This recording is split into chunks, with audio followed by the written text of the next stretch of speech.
Né dans l'ouest des États-Unis d'Amérique, élève en difficulté, distrait, Mike Signard trouve dans le vélo un moyen de regagner une concentration qui lui permettra de rentrer à l'université de San José en pleine Silicon Valley. Afin de parvenir à ses besoins et avec l'aide de son père, il achète des vieilles carcasses aux puces, les répare, les repeint et les revend dans les pages des petites annonces.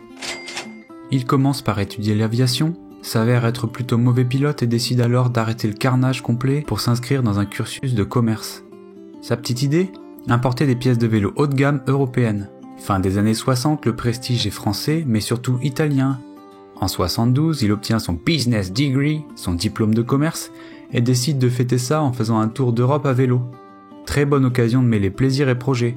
Il revend son précieux minibus Volkswagen $1500 et s'envole sur le vieux continent aka l'Europe. Comme c'est les années 70, il atterrit à Amsterdam aux Pays-Bas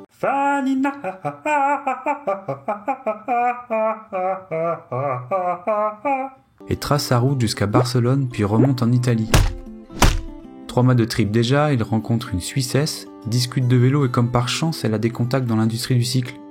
Par sympathie, elle aide à organiser une petite rencontre avec Cino Cinelli. Cino fucking Cinelli, ancien coureur et fondateur de la marque emblématique milanaise Cinelli Bicycle. Gros coup de bluff, Mike ment.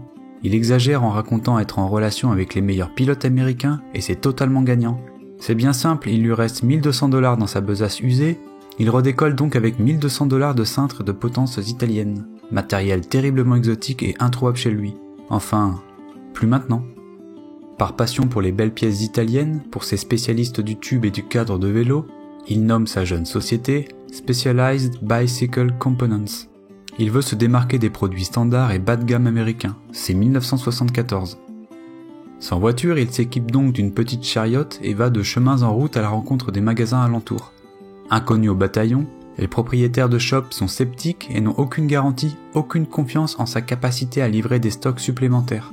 Mais certains se laissent séduire et achètent. Bon, c'est un peu la banqueroute. Il ne dégage aucun bénéfice et pire encore, la banque ne veut pas s'engager dans un prêt. Alors deuxième coup de bluff, Mike se pointe dans les magasins et demande une avance de fonds pour les nouvelles pièces en échange d'un prix de vente plus bas que s'ils achetaient sur un stock réel. Pendant 18 mois, il finance donc son entreprise et revend 15% plus cher ses pièces aux magasins avançant les fonds et 25% plus cher à ceux qui achètent sur stock. Mais c'est difficile, il est à flux tendu et ne rentre pas beaucoup d'argent. Les 25 magasins partenaires ne suffisent plus, il doit demander un prêt à sa banque. Cette fois, elle lui octroie $1000, puis quelques mois après, $10 000. 1979, il commence à avoir de mauvais retours des artisans du cycle qui lui achètent des pièces. Les pneus italiens sont mauvais, oula. Il appelle l'usine et se fait incendier. Mais vous êtes fous! Mike remonte en selle et réfléchit à des associations de caoutchouc. Fier de sa prestation, il propose un test à son ami Jim Mertz, cadreur et cycliste passionné qui ralliait l'Oregon au Panama chaque année. 8000 km, le mec a usé 20 paires de pneus.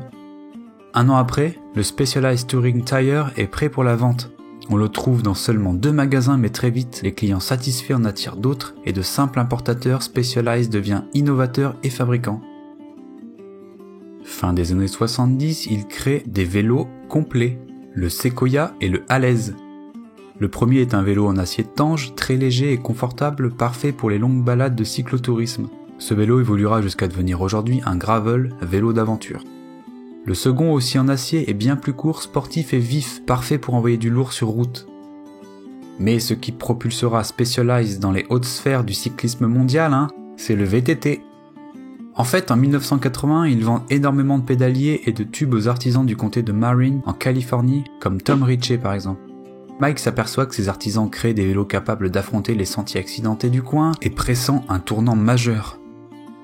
Le designer de l'époque, Tim Ninan, décide de travailler à taille réelle, produit des dessins de qualité, des plans très précis pour mêler vélos de grande production et vélos custom.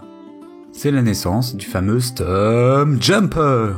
D'abord vendu dans 5 ou 6 magasins les premières années, le vélo est pris pour un grand BMX, une rigolade, l'accueil est glacial. C'est pourtant le point zéro du VTT, le prix est abordable, c'est plus qu'un vélo, c'est un concept. Les ventes décolleront bien sûr au milieu des années 80. 1982, la jeune société déménage à Morgan Hill dans la banlieue de Frisco et crée sa première équipe pro, la team Stump Jumper. En 90, la machine est lancée. 115 employés, leurs produits sont vendus dans 1500 boutiques aux US, mais Mike commet une erreur, une grave erreur qui poussera son petit bébé à 2 doigts de la faillite. Il ne pense pas être fait pour le rôle de dirigeant et par peur de mal faire embauche 3 cadres supérieurs pour gérer à sa place. Professionnels dans l'industrie de la grande consommation, ils mènent leur usine à fabriquer des produits de faible qualité, casques, bidons et autres consommables. En 96, ils ont perdu 30% de leur part de marché, leurs comptes sont à quelques dollars du zéro et les cadres se tirent. Reste Mike seul à envoyer des lettres d'excuses à ses revendeurs. Il lui faudra 3 ans pour redresser la barre et reprendre les affaires. Cette époque, c'est aussi la fin de la guerre froide. Ils ont accès à du matériel et des matériaux plus performants. Les ingénieurs mettent au point le système de suspension FSR. Amélioré au fil des ans, il devient un incontournable de la marque, présent sur tous les vélos suspendus.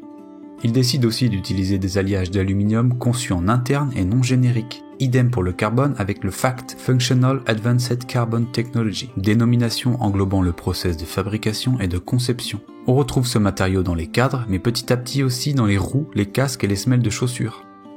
Fin des années 90, les ventes stagnent en partie à cause d'une grande concurrence pour un marché toujours aussi faible. Alors Mike décide de contacter le directeur créatif de Nike, Peter Moore. Il admire sa façon de travailler et lui demande donc quelques conseils. C'est le conseil le plus précieux et le plus utile qu'il n'ait jamais eu. Écrire une sorte de charte de qualité et de philosophie de la marque et à distribuer à chaque employé. Il s'empresse de le faire et à partir de maintenant chaque composant, chaque vélo devront répondre aux normes définies dans ce livret. L'effervescence des années 2000, c'est le Brain, le TSI, l'AFR, la FutureShox, tous ces noms barbares qui regroupent des technologies du VTT, suspension et fourche. Mais SP, c'est aussi des gammes de vélos de route qui arment de grandes équipes comme la Bora ou la Quick Step Floor. En 2018, Specialized est une des 3 plus grosses marques aux US et dans le monde, aux côtés de Trek et Giant avec plus de 500 millions de chiffres d'affaires par an. Psycho Killer, qu'est-ce que c'est? Falafel.